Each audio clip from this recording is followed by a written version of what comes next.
नमस्कार. संध्याच रेसिपीजमध्ये आपले खूप खूप मनापासून स्वागत आहे. फ्रेंड्स, आजची आपली रेसिपी आहे मस्त असे चमचमीत थेपले. चला तर मग फ्रेंड्स, रेसिपीला सुरुवात करूयात. सर्वात प्रथम थेपले बनवण्यासाठी इथे मी घेतले आहे 2 वाटी गव्हाचे पीठ. हे पीठ मी चाळून घेतले आहे. याचे वजनी प्रमाण म्हणाल तर 500 ग्रॅम म्हणजेच अर्धा किलो इतके आहे. आता या गव्हाच्या पिठामध्ये ॲड करत आहे 4 चमचे बेसन पीठ म्हणजेच हरभरा डाळीचे पीठ. इथे मी 2 वाटी गव्हाच्या पिठासाठी 4 चमचे बेसन पीठ असे प्रमाण घेतले आहे. बेसन पीठ वापरल्यामुळे आपले थेपले जे आहेत ते मऊसूत तयार होतात.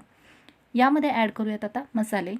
सर्वात प्रथम 1 चमचा लाल मिरची पावडर, तसेच 1 चमचा हळद, 1 चमचा धने पावडर, 1 चमचा जिरे ॲड करून घेतले आहे. जिरे ॲड केल्यानंतर यामध्ये ॲड करत आहे चवीनुसार मीठ. इथे मी माझ्या चवीनुसार मीठ ॲड केले आहे. तुम्ही तुमच्या चवीनुसार मीठ ॲड करू शकता. आता हे सर्व मसाले या पिठामध्ये व्यवस्थित असे मिक्स करून घेऊयात. तर फ्रेंड्स, आज आपण बनवत आहोत मस्त असे 8 दिवस टिकणारे चमचमीत खुसखुशीत मऊसूत थेपले. तर ही रेसिपी कशा प्रकारे बनवली जाते हे पाहण्यासाठी तुम्ही हा व्हिडिओ शेवटपर्यंत पहा. तसेच या रेसिपीसाठी लागणाऱ्या सर्व साहित्यांची यादी डिस्क्रिप्शन बॉक्समध्ये दिलेली आहे. आपले थेपले मस्त असे खुसखुशीत बनावेत यासाठी यामध्ये ॲड करत आहे 2 टेबलस्पून तेल. तर इथे तेल जे आहे ते मी नॉर्मल वापरले आहे, गरम केलेले तेल वापरलेले नाही आहे. आता हे तेल जे आहे ते व्यवस्थित असे पिठाला चोळून घ्यायचे आहे. तेल व्यवस्थित असे पिठाला चोळून घेतल्यामुळे आपले थेपले जे आहेत ते मस्त असे खुसखुशीत तयार होतात. तर इथे पाहू शकता पूर्ण पिठाला मी आपण जे तेल ॲड केले आहे ते सर्व तेल व्यवस्थित असे चोळून घेतले आहे. तर आता थेपल्यांसाठी पीठ भिजवून घेऊयात. त्यासाठी यामध्ये ॲड केले आहे सुरुवातीला अर्धा कप पाणी. एकदम पाणी जास्त ॲड करायचे नाही, तर हे पीठ पातळ असे तयार होते व आपले थेपले जे आहेत ते व्यवस्थित असे लाटता येत नाहीत. थोडे थोडे पाणी ॲड करून थेपल्यांचे पीठ जे आहे ते घट्ट असे मळून घ्यायचे आहे. थेपल्यांची कणिक जी आहे ती आपण पुरीला ज्या प्रकारे घट्ट अशी कणिक मळून घेतो त्याच प्रकारे इथे घट्ट अशी मळून घ्यायची आहे. कारण थेपले जे आहेत ते जास्तीत जास्त पातळसर असे बनवले जातात. त्यामुळे जर पातळ अशी कणिक मळून घेतली तर ती लाटताना व्यवस्थित असे लाटता येत नाहीत, पोळपटाला चिकटले जातात. तर इथे पाहू शकता थोडे थोडे पाणी ॲड करून थेपल्यांची कणिक जी आहे ती मळून घेतली आहे. ही पूर्ण कणिक मळण्यासाठी इथे मला एकूण पाऊण ग्लास इतके पाणी लागले आहे. तर इथे आपली थेपल्यांची कणिक मळून तयार आहे. आता ही 10 मिनिटे मी झाकून ठेवणार आहे, जेणेकरून ही छान अशी भिजली जाईल व मऊसूत अशी तयार होईल. मऊसूत अशी कणिक तयार झाली म्हणजे आपले थेपले जे आहेत ते एकसारखे छान असे लाटता येतात. ते लाटताना पोळपाटाला चिकटले जात नाहीत. 10 मिनिटांनंतर तुम्ही पाहू शकता कणिक जी आहे ती छान अशी भिजली गेली आहे थेपल्यांची. आता ही 3 ते 4 मिनिटे एकसारखी मी इथे मळून घेत आहे. मळून घेतल्यामुळे ही छान अशी मऊसूत तयार होते. तर इथे आपली थेपल्यांची कणिक जी आहे ती थेपले बनवण्यासाठी पूर्णपणे तयार आहे.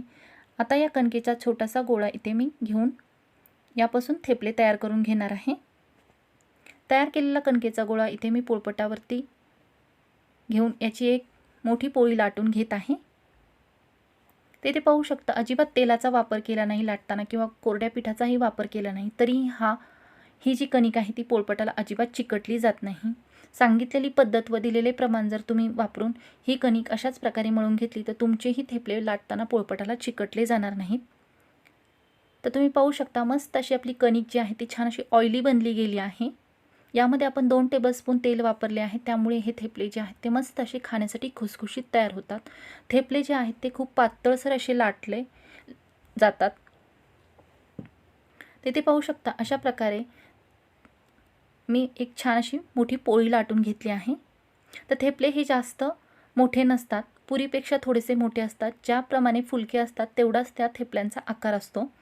तर इथे तुम्ही पाहू शकता थेपले आपले एकसारखे बनले जावेत आकाराने, यासाठी मी या पोळीपासून आपला थेपला तयार करून घेत आहे. त्यासाठी इथे मी घेतले आहे एक डब्याचे झाकण. त्याने थेपला इथे कट करून घेत आहे. तुम्ही इथे छोटे छोटे थेपले लाटून घेऊ शकता. तर इथे पाहू शकता आपला मस्त असा थेपला तयार झाला आहे. किती पातळ असा लाटून घेतला आहे. पाहू शकता लाटताना अजिबात पोळपटाला हा थेपला चिकटला गेला नाही. तयार केलेला थेपला जो आहे तो आता इथे मी छान असा खरपूस भाजून घेणार आहे. त्यासाठी इथे तवा गरम करण्यास ठेवला होता. तवा गरम झालेला आहे. याला आधी मी ऑइलने ग्रीस करून घेतले आहे. थेपले भाजण्यासाठी इथे गॅसची फ्लेम जी आहे ती मी फुल ठेवली आहे. थेपला जो आहे तव्यावरती तो भाजण्यासाठी ॲड केला आहे. तव्यावरती थेपला ॲड केल्यानंतर लगेचच याच्या बाजूने तेल सोडून घेतले आहे. तेल सोडल्यानंतर दुसऱ्या बाजूने भाजण्यासाठी हा थेपला मी इथे उलटून घेतला आहे. तर हे थेपले जे आहेत ते मस्त असे मऊसूत तयार होतात. तर या थेपल्याच्या मी दोन्ही बाजूनी छान असे तेल लावून हे थेपले खरपूस असे इथे भाजून घेत आहे. तर फ्रेंड्स, या रेसिपीसाठी लागणाऱ्या सर्व साहित्यांची यादी डिस्क्रिप्शन बॉक्समध्ये दिली आहे.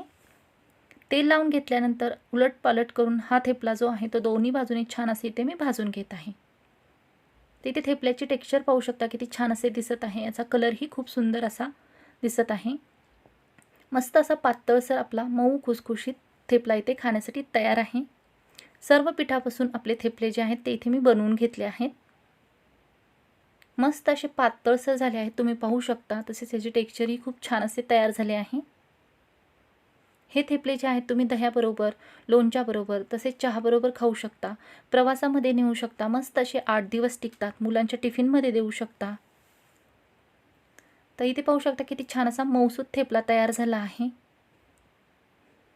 तर फ्रेंड्स, हे थेपले जर तुम्हाला आवडले असतील तर नक्कीच कमेंट करून मला जरूर कळवा.